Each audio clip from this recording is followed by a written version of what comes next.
தேவனை அறிகிற அறிவு, வசனத்தை அறிகிற அறிவு உங்களுடைய வாழ்க்கையில பெரிய விடுதலையை தரும். அநேக சபைகளிலே வசனத்தை அறிகிற அறிவு இல்லாததுனாலதான் வெளியே இந்து மக்கள் இருக்கிறத காட்டிலும் மூட நம்பிக்கை இன்னைக்கு சபைக்குள்ள இருக்கு. நிறைய சபைகளுக்குள்ள இந்த வசனத்தை அறியக்கூடிய அறிவில்லை, தேவனை அறியக்கூடிய அறிவில்லை, என் தகப்பன் எப்படிப்பட்டவர் என்கிற புரிதல் அவங்களுக்கு இல்லாதனால சபைக்குள்ளேயும் மூட நம்பிக்கையிலே கிடக்கிறான். அன்னைக்கு சின்ன சின்ன விஷயத்துக்கு பயப்படுறான். எதெல்லாம் உங்க வாழ்க்கையை கெடுக்குமோ, எதெல்லாம் உங்களுக்கு ஆபத்தா இருக்குமோ, வார்த்தை கிடைக்க கிடைக்க அதெல்லாம் உங்களை விட்டு போயிட்டே இருக்கும். எதுக்கு நீங்க ஆசை, ஏன் கடவுளுடைய வார்த்தைக்கு நீங்க ஆசைப்படணும் தெரியுமா? உங்களுக்கு பாதிப்பை உண்டாக்குற எல்லாம் உங்களை விட்டு போகணும்னா வசனம் வரணும் உள்ள. நீ சபைகளில் பார்த்தீங்கன்னா ஃபுல்லா கச்சேரி ஆட்டம் தான், கச்சேரி மாதிரியே சபை மாறி போச்சு.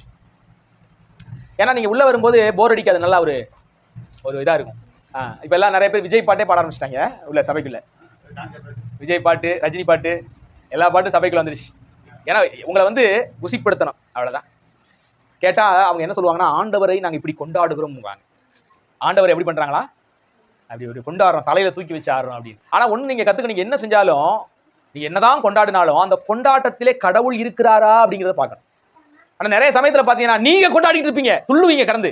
சில பிள்ளைலாம் பாருங்களேன், அந்த சபைக்கு போயிட்டு சாலை தூக்கிட்டு அப்படியே சாலை தூக்கி சுத்திட்டு இருக்குங்க. கொஞ்சம் யோசிச்சு பார்த்து, நான் செஞ்சுக்கிட்டு இருக்கேன்னு இதை நான் ஏசப்பா மகிழ்ச்சியா இருப்பாரா அப்படின்னு சிந்திச்சு பார்த்தா போதும்.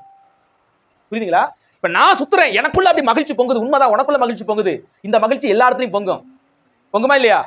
உள்ள ஒண்ணு போயிடுச்சுன்னா போதும், நம்ம ஆளு போடுற போட்டு தாங்க முடியாது, அவனும் துள்ளுவான்.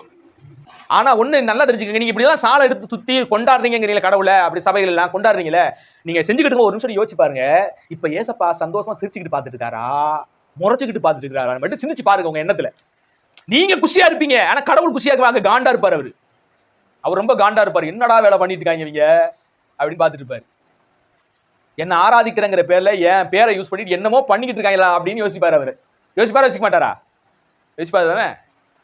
ஒவ்வொரு நிகழ்விலும் தேவன் இதிலே சந்தோஷப்படுகிறாரா என்பதை சிந்திச்சுப்பாரு.